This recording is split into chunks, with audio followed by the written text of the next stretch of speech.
Good afternoon, ladies and gentlemen. If I could get everyone's attention, please, I appreciate it. First thing, I'd like to ask everyone a favor. We live in a highly technological society where everyone is hooked up. So please, if you can silence your phones in respect of the seriousness of the event. It's a beautiful Friday afternoon, and we'd rather be anywhere else than here. But we've come to pay respects to our dear friend, very good man, Dr. Joe Siegel. We're going to hear about him from his family. But as we were talking yesterday and reminiscing about him, and I was thinking this morning how you eulogize him and how you kind of sum up his life. I found it may be easier to describe what he was not than what he was, because he was so many different things. So many different things. He lived a full life.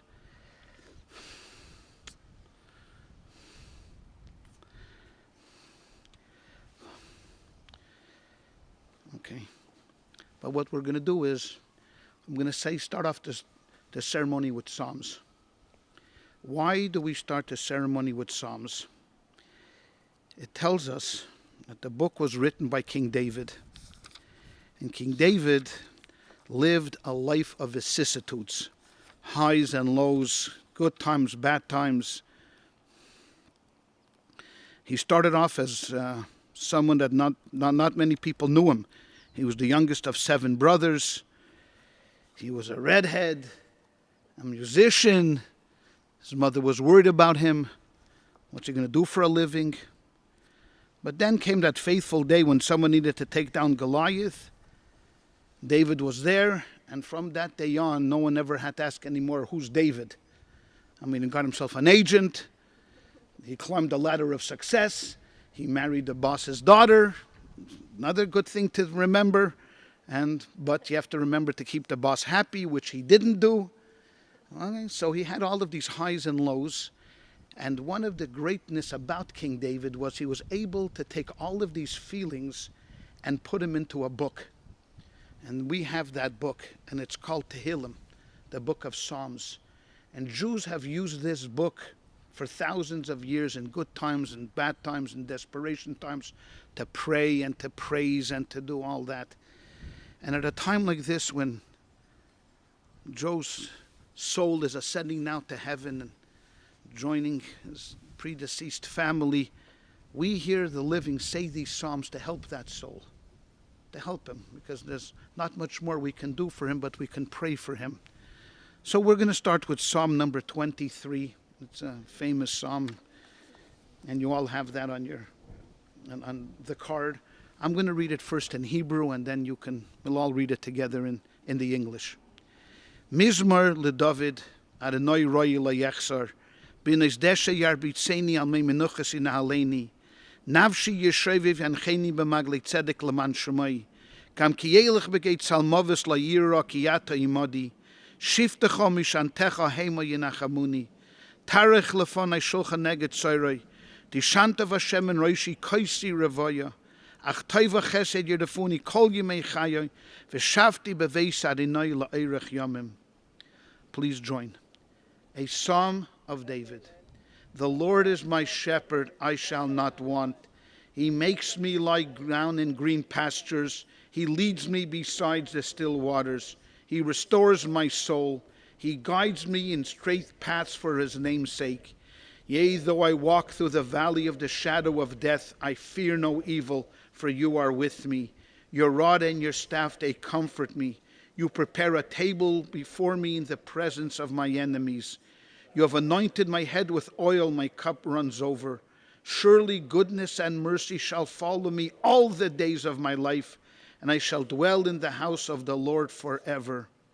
And I would just like to say to Barbara, Arlene, and to Steve, I wanted just to mention the last 2 verses of this psalm, where he talks about the prayer that mercy and and goodness shall follow him. We say to us, everyone here, to you, only goodness and kindness shall follow you for the rest of your lives. You should know of no more anguish and no more pain, just goodness and simchas from now on. We're all gathered here today because of the love that we have for your family and for your father. And you can tell them, and how many people have come on, just on a Friday afternoon, just before Shabbos, just tells you that what kind of a life your father lived. If any one of us here could just touch you or say some words to give you comfort, we would do that. We would absolutely take away any grief or anguish. But just know that you are surrounded with a tremendous amount of love from all of the people that are here. And that love exists simply because it was exuded by your father. We talked about yesterday how, he grew up in the cold plains of, Minnesota, and then moved to a much warmer climate called Chicago. I think it was maybe 2 or 3 degrees warmer there in the summer. Of course, then he fell in love with this beautiful girl, stole her away from her family, and then schlepped her all around the country. I mean, you think he married a girl from Chicago? He would stay in Chicago. No, he schlepped her to all of the big Jewish communities in nowhere known Texas, and then nowhere known Georgia, and then along the way they built this beautiful family that they picked up, and then he made a good decision. He decided to come to California to warm up a little bit. And he came to California and established, of course, a successful practice, and a great doctor, and the people that he helped and cured all these years. I mean, that's understandable. But besides all the being a doctor and being a handyman and doing all the work in his house and training himself, sailing and horse racing, I mean, like I said to you before, it's much easier saying what he was not. A thief, some other things, that he was not. But to me, he was always that gentleman. He was always that smiling eyes when you saw him in shul, and the light that came out of him, and the little impish smile that he would have when he would sit there. And he was just a good mensch. A mensch. In Yiddish, there's that term. It's hard to really translate it in English. You say a mensch, a man, a good guy, a nice. There's no word for it. When you see it, you know it. And Joe was a mensch. I mean, he came in, he was always friendly, always upbeat, always, enthusiastic, optimistic, and just a very, very good person. And that makes it all the harder to be here today, to say goodbye to such an individual. But as I said before, a person believes behind, there's wealth, and there's this, and there's that, but there's nothing that can replace what he means to a community. Everything. But as much as he was an outgoing guy and had all of these different hobbies and things that he did, the greatest love of his life was his family. And they are sitting right here in front of us. That could not be substituted. Forget about it. Whatever it was. His children, he loved beyond, but the love of his life was Barbara. And they were together for a while. And what could you say? She took care of him and nurtured him, and the past couple of years have not been so easy being there, but she never left his side. And we all wish that we can somehow find this kind of love in our own lives like Barbara and Joe had. I know he's looking down from heaven now, and I just wish that he should be a good advocate for you guys right now, that he's up in heaven praying to God and bothering God and harassing God, to keep a good eye on his family, his children, but especially to his beloved wife, to Barbara.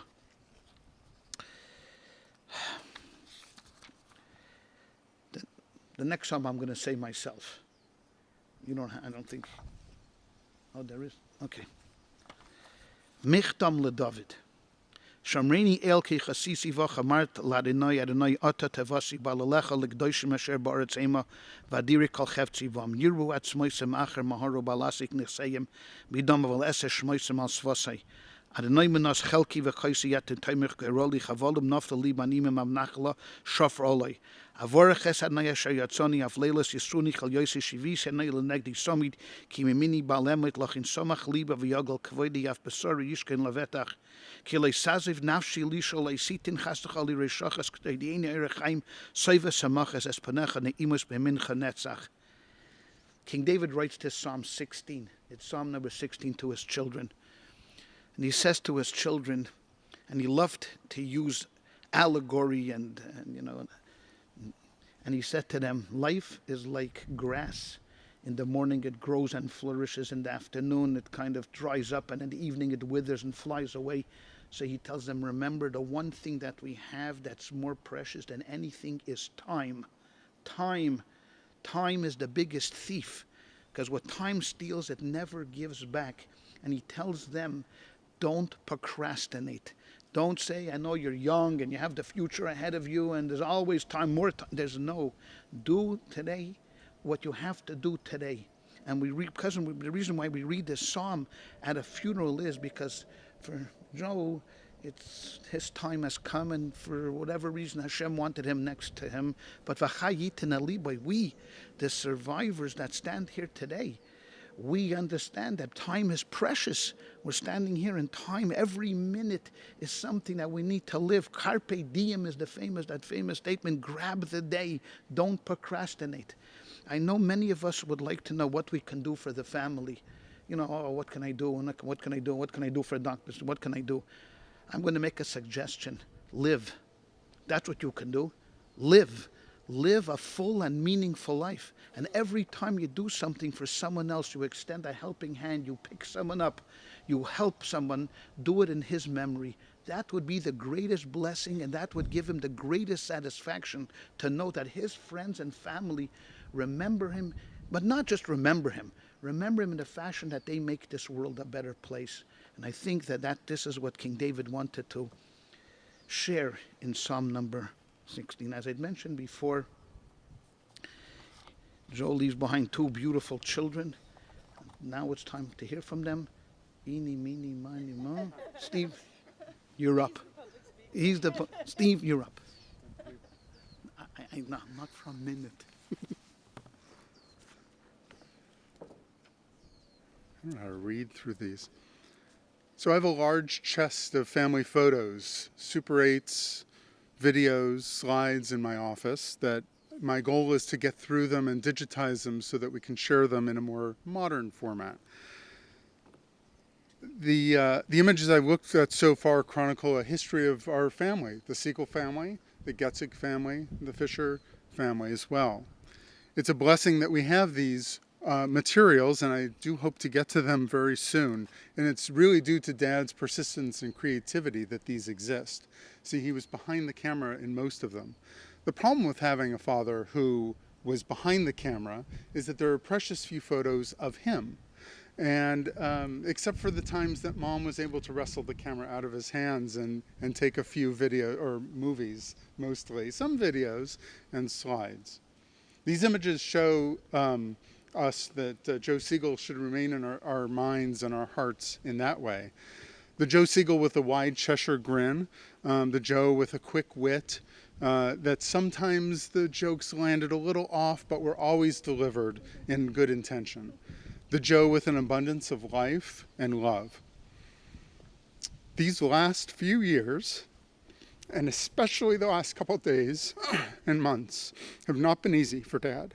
Aggressive kidney surgery, followed by 2 forms of cancer, taxed his strength and challenged his ability to fight. But fight he did.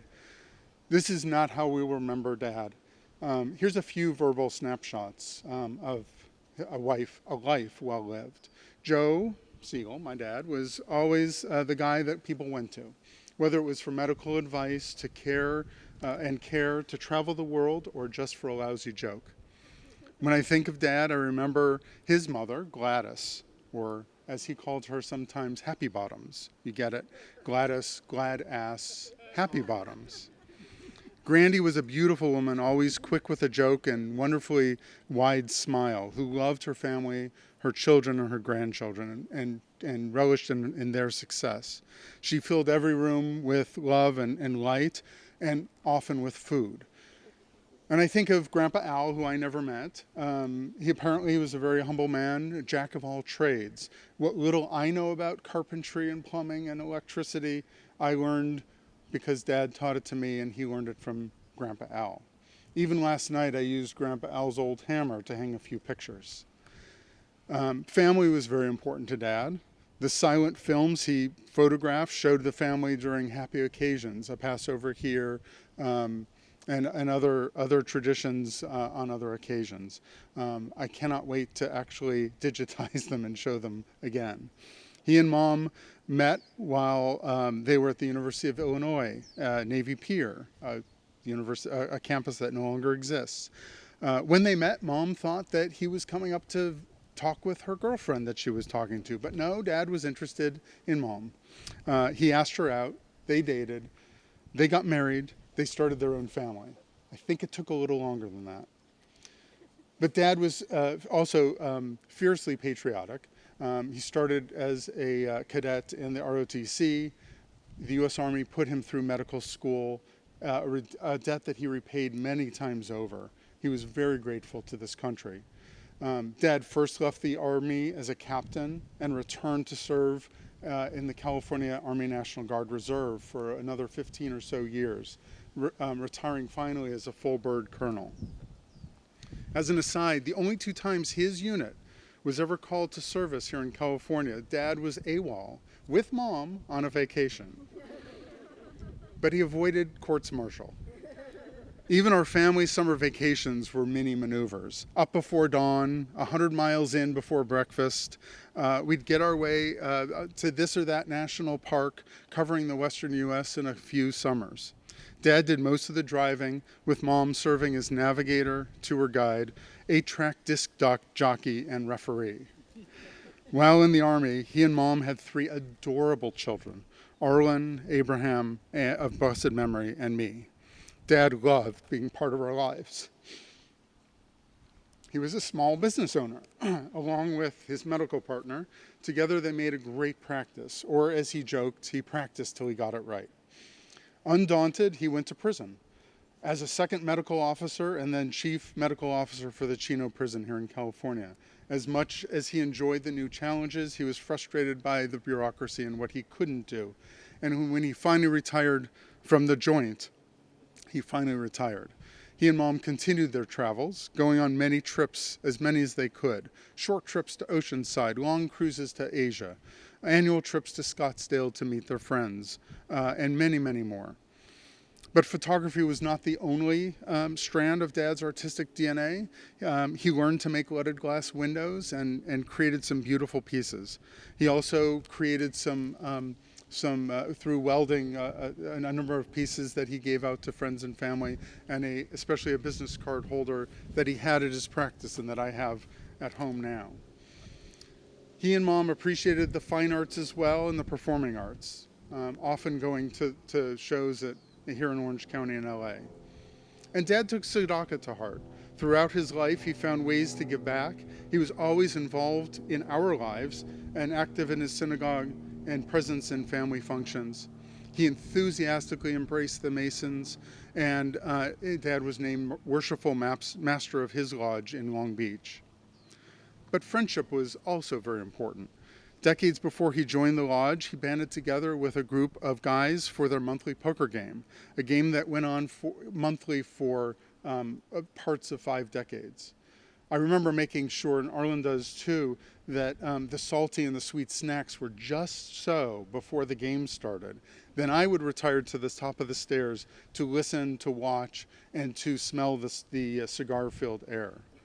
What mattered most was not the nickel-dime quarter snakes, but the regularity of the game, the camaraderie, and the lasting friendships. Dad was fiercely competitive. He hated to lose. We always joked about how much he won or lost at these games, usually no more than a few bucks. As a family, we played mahjong with Mom and his mother and others. We played lots of cribbage and backgammon. He taught me to play racquetball. We went bowling, played pool, we skied, we went river rafting, and the list goes on. and on. There are countless more physical and mental images we all can recall about Dad. He loved being around his family and friends. He had a servant's heart. He wanted to make us laugh and attempted to do so often.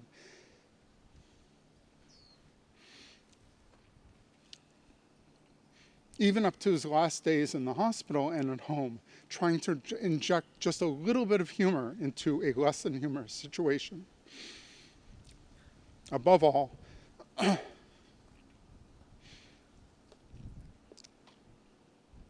he loved us, every one of us. And I'll let Robert Frost have the last words if I can get through this one. Nature's first green is gold, her hardest hue to hold. Her early leaf's a flower, but only so an hour. Then leaf subsides to leaf, so Eden sank to grief. So dawn goes down to day, nothing gold can stay.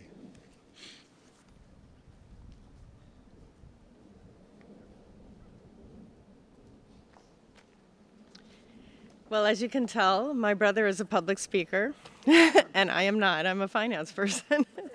So I'm going to muddle my way through this. So as many of you, most of you know, my name is Arlen Siegel, and we are gathered here today to say goodbye to my father, Joseph Siegel.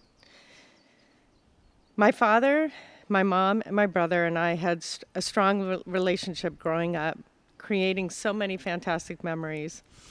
I am grateful we were able to spend an incredible amount of time together, reminiscing these memories over the last few months as his health declined. The last movie we watched together was the new Star Trek movie. He insisted that we stay up till 1 a.m. to get through that movie. I've never been a great Star Trek fan, but he was. And we made it through, and we laughed about it and had just wonderful memories. And our last outing was going to the zoo with all of us and our family. We had such a nice time. I was able to be there for him throughout his many medical treatments, hospital stays. Sorry.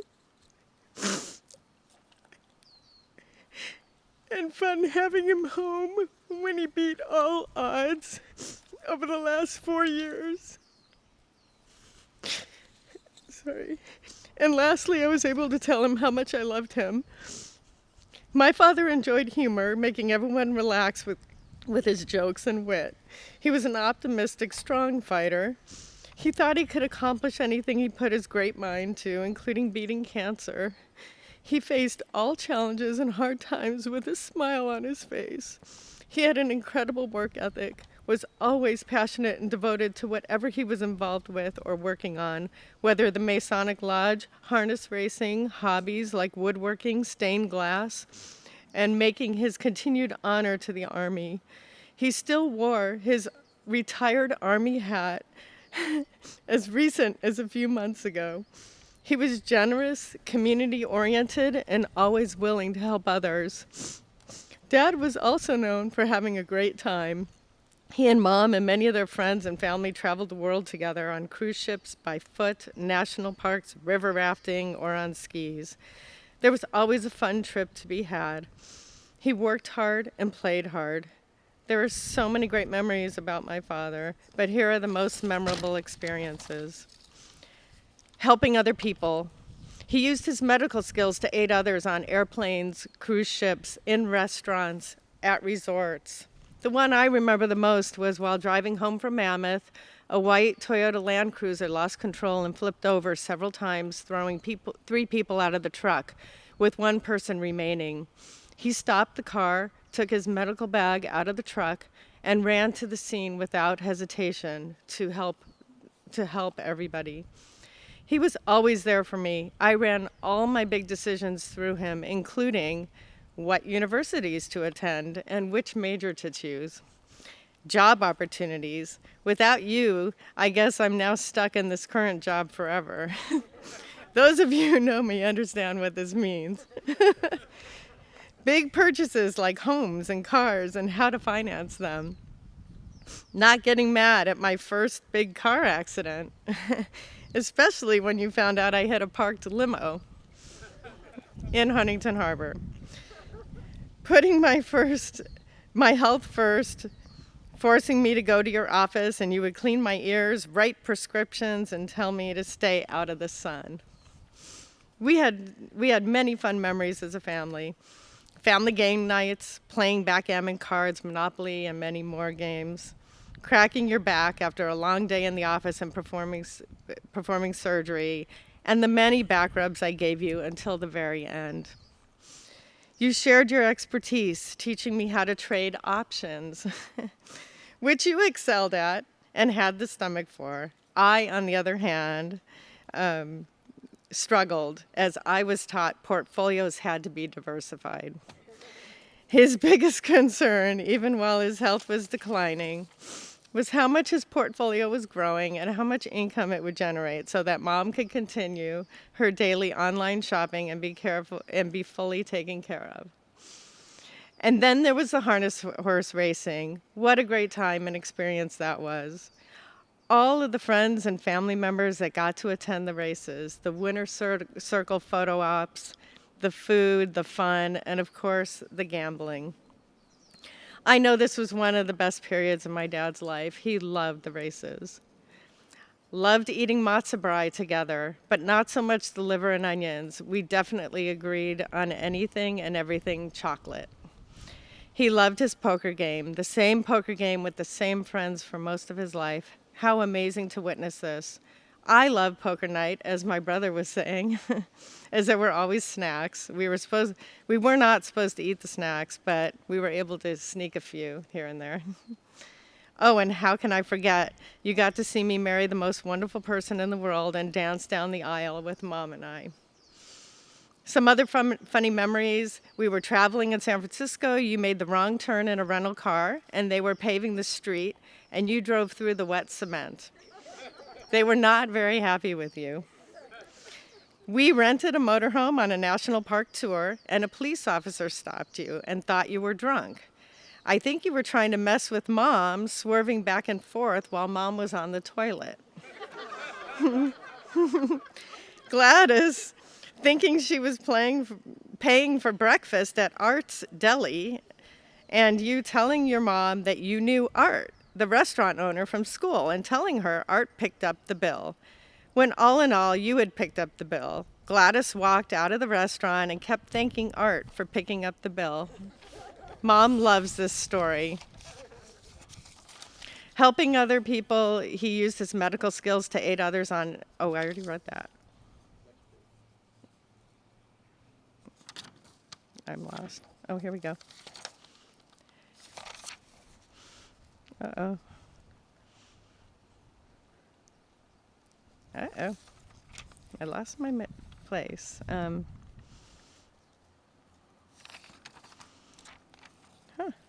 Sorry, guys.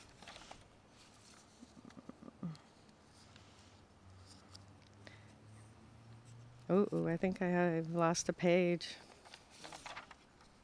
Oh, well. When in the Army, you had a clothing check, and your superior pulled on your tie. And instead of staying on your neck, it pulled right off. You didn't flinch, and your superior just smiled. Remember the clip-on tie? Dear Dad, you were an incredible husband, a fantastic dad. You served your country, becoming a colonel in the Army. You ascended the ranks of the Masons, and you helped hundreds of your medical patients. You will be remembered as one of the most amazing and charitable people I have ever known or could imagine. Love, your daughter, Arlen. P.S. I ended every letter from camp this way. My father didn't tell me how to live. He lived. And let me watch him do it. I love you, Dad.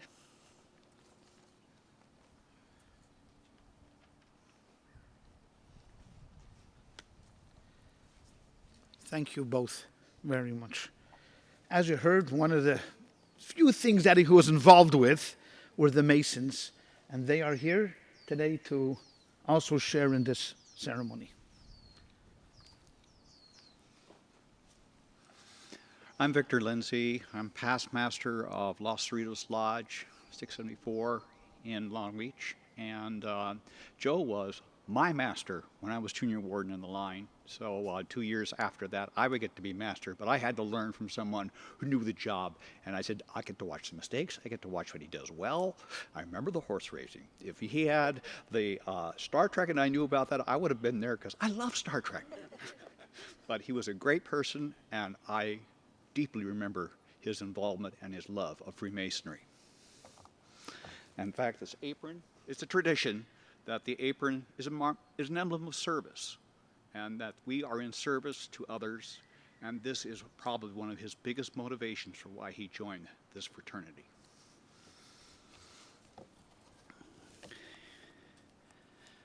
Okay. Brethren and friends, it's been a custom among the fraternity of free and accepted Masons from the time immemorial at the request of a departed brother of his family to assemble in the character of Masons with the solemn formalities of the craft and to offer up to his memory before the world a last tribute to his affection. Our brother has reached the end of his earthly toils. The brittle thread which bound him to earth has been severed, and the liberated spirit has winged its flight to the unknown world. The silver cord is loosed, the golden bowl is broken, the pitcher broken at the fountain, and the wheel broken at the cistern. Dust has returned to the earth as it was, and the spirit has returned to God who gave it. Almighty Father, into thy hands we commend the soul of our beloved brother. Great Creator, having in his infinite wisdom removed our brother from the cares and troubles of this earthly life, thus severing another link in the fraternal chain by which we are bound together, let us who survive him be yet more strongly cemented with the ties of brotherly love, that during his brief space allotted to us here, we may wisely and usefully employ our time and in the mutual exchange of kind and friendly acts promote the welfare and happiness of each other. While we pay this fraternal tribute to his memory, let us not forget, my brethren, that we too are mortal, and that our spirits too must return to God who spake it into existence. Man that is born of a woman is a few days and full of trouble. He cometh forth like a flower and is cut down. He fleeth as a shadow and continueth not. That almighty fiat has gone forth. Dust thou art, and unto dust thou shalt return. And that we are all subject to that decree. The daily observation of our lives furnishes evidences not to be forgotten. Seeing then, my brethren, that life is so uncertain and that all material pursuits are in vain, let us no longer postpone the all-important concern of preparing for eternity, but let us embrace that present moment while time and opportunity are offered to provide for that great change when all pomp and pleasure of this fleeting world will pall upon the senses, and the recollection of a virtuous and well-spent life will yield the only comfort and consolation. Thus we will not be unprepared to enter into their presence of the one all-wise and powerful judge, to whom the secrets of all hearts are known, and the great day of reckoning we shall ready to give a good account of our stewardship while we were here on earth. With becoming reverence, let us supplicate the divine grace, whose goodness and power knows no bound, and that on arrival of the moment hour, our faith may remove the clouds of doubt and draw aside the sable curtains of the hidden world beyond, and bid hope to sustain and cheer to the departing spirit. Most glorious God, author of all good, and giver of all mercy, pour down thy blessing upon us, we beseech thee, and with strength in our solemn engagements and the ties of sincere affection, endue us with a fortitude and resignation in this hour of sorrow, and grant that this dispensation of thy hands may be sanctified in its results upon our hearts with those who meet to mourn. May the present instance of mortality draw our attention toward thee, the only refuge in time and need. Enable us to look with eyes of faith towards that realm whose skies are never darkened by sorrow, and after departure hence in peace, in thy favor may we receive into thy everlasting kingdom to enjoy that just reward of a virtuous and well-spent life. Amen. Our brother has been raised in that blissful lodge which no time can close, but which will remain open during the boundless ages of eternity. In that heavenly sanctuary, the mystic light unmingled with darkness shall reign, unbroken and perpetual. there under protection of the all-seeing eye amid the smiles of immutable love, and that house not made with hands eternal in the heavens, there, my brethren, may Almighty God in his infinite mercy grant that we may meet again and part no more.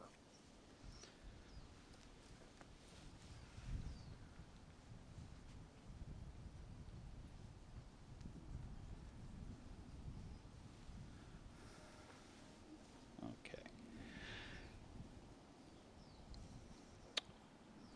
Okay. Oh, I guess my pages have been moved. There we are. All right. There we go. The lambskin apron is an emblem of innocence and the badge of a Mason, more ancient than the golden fleece or Roman eagle, more honorable than the star or garter or any distinction that be conferred upon by king, prince, potentate, or any other person, and by it we are continually reminded of that purity of life and conduct so essentially necessary to gain admission to the celestial lodge above, where the supreme grand master of the universe forever resides.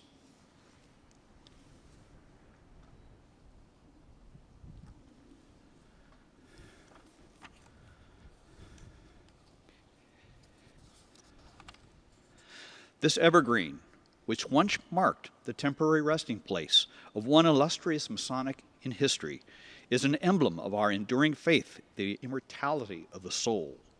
By it we are reminded that we have an imperishable part within us, and which will never, never die. Though the loving goodness of our Supreme Grand Master, we may confidently hope that, like this evergreen, our souls will hereafter flourish in the eternal spring.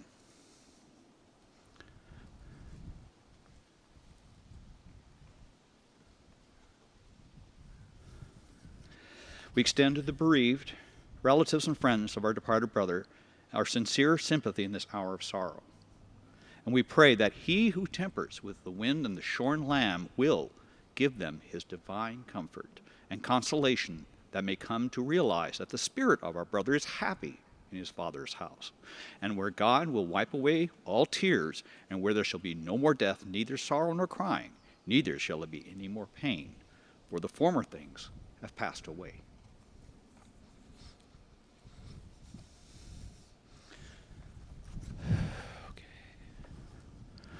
Soft be thy and safe thee, be my brother in this resting place. Bright and glorious be the rising from it. Fragrant is the acacia sprig that shall flourish. May the earliest buds of spring unfold their beauties o'er thy resting place, and there may the stewards of summer's last rose linger longest. Though the winds of autumn may destroy the loveliness of their existence, yet the destruction is not final. And in springtime there surely shall bloom again. So in the bright morning of the resurrection, thy spirit shall spring into newness of life and expand in immortal beauty in the realms beyond the skies. Until then, dear brother, until then, farewell. May the Lord bless us and keep us, make his face to shine upon us and be gracious unto us. The Lord lift up his light of his countenance and give us peace. Amen.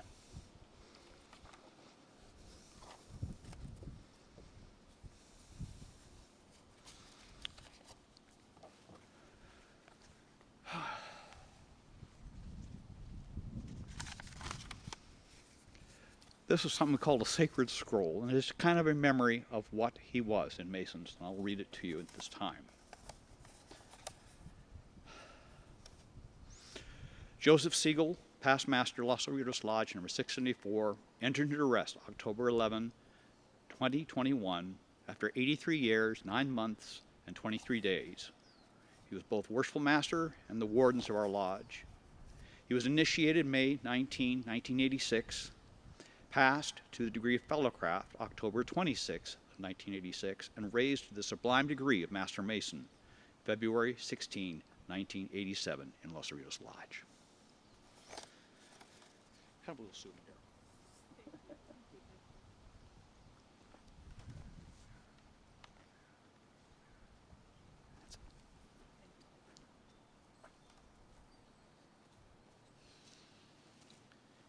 Joe loved this country. He was a patriot. We have with us today the honor of the Honor Guard, who will now do what they do.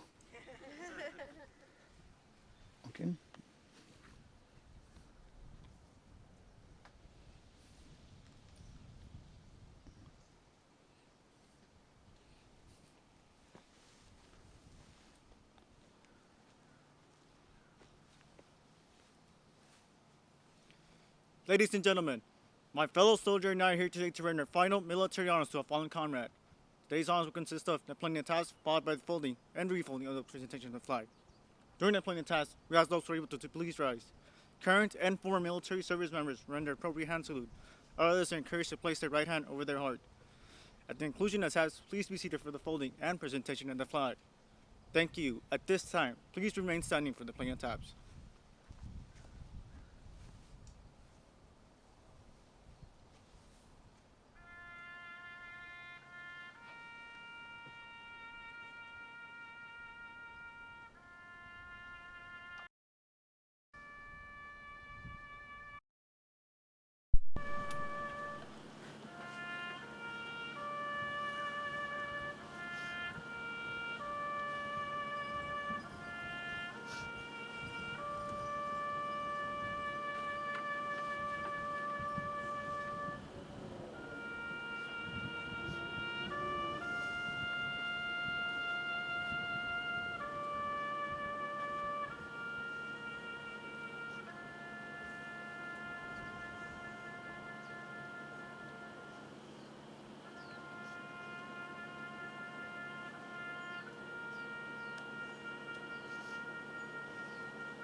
Thank you. At this time, please be seated.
United States. United States Army, great nation. Please accept this symbols of appreciation for the honor.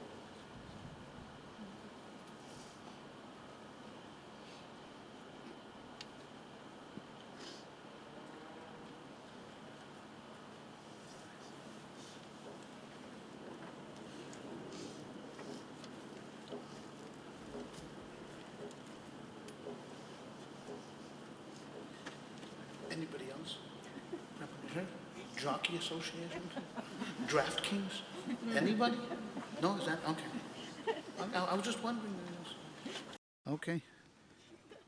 Medical? He was okay. At this time, I'd like to ask everyone to please rise as we say the memorial prayer. Right after the memorial prayer, we'll go to the interment. Everyone will have a chance to participate in that. And then we will conclude by saying the Kaddish. We'll allow his family to say Kaddish. And then everyone could gather around the family and give them their best wishes. El Molei Rachamim Shoichein Meheroimim Hamtzei Menocha Nechoina Al Kanefei HaShechina B'malus HaGedoshim Metahirim Kazera Kiyam Azhirim Es Nishmas Yosef ben Avram Yitzchak Shahalach Li'olamai Bavur Shenad Woodstock Baras Karas Nishmasai Began Eden Tehemenuchosai Lochein Balarachmim Yastirehu Beseisa Knafov Li'olamim V'yitra B'tzarachim Es Nishmasai Adinoi Hu Nachalosai V'yenoch Al Mishkavi B'Shalom V'Noimar Amen. O Lord, full of compassion, who dwells on high, grant true rest upon the wings of the divine presence, in the exalted spheres of the holy and pure, who shine as a resplendence of the firmament to the soul of our beloved Dr. Joseph Siegel, who has gone to his supernal world, for charity will be donated in remembrance of his soul. May his place of rest be in heaven. Therefore may the All-Merciful One shelter him with the cover of his wings forever, and bind his soul in the bond of life. The Lord is his heritage. May he rest in his resting place in peace. And let us all say, Amen. You may all be seated if you like.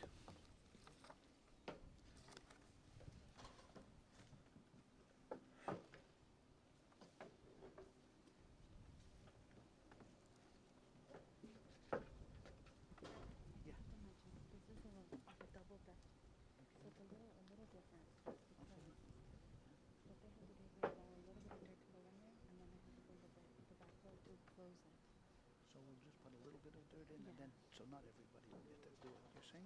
Right. Okay. Okay. Okay, that's okay. We'll just.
what are the circumstances that we have to cover over with the big slab? What we decided to do is, because they put in a dirt. Oh, sorry. Okay. Can you hear me now? Yeah. Okay, good, good. Because of the circumstances, what we're going to do, they have to bring the big truck in here to put the slab. So we're going to say Kaddish now and let everyone go. I think they're coming to your home right afterwards. Everyone's invited to the Siegels afterwards. But what we're going to do now is say Kaddish, and then we'll have everyone go. We don't want the big truck coming in while everybody's here. It's a little dangerous. So they'd rather we do that. So I ask everyone to please rise, and I would ask the family to please come forward. You have the cards I gave you? Please bring the cards.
Ladies and gentlemen, thank you in the name of the family.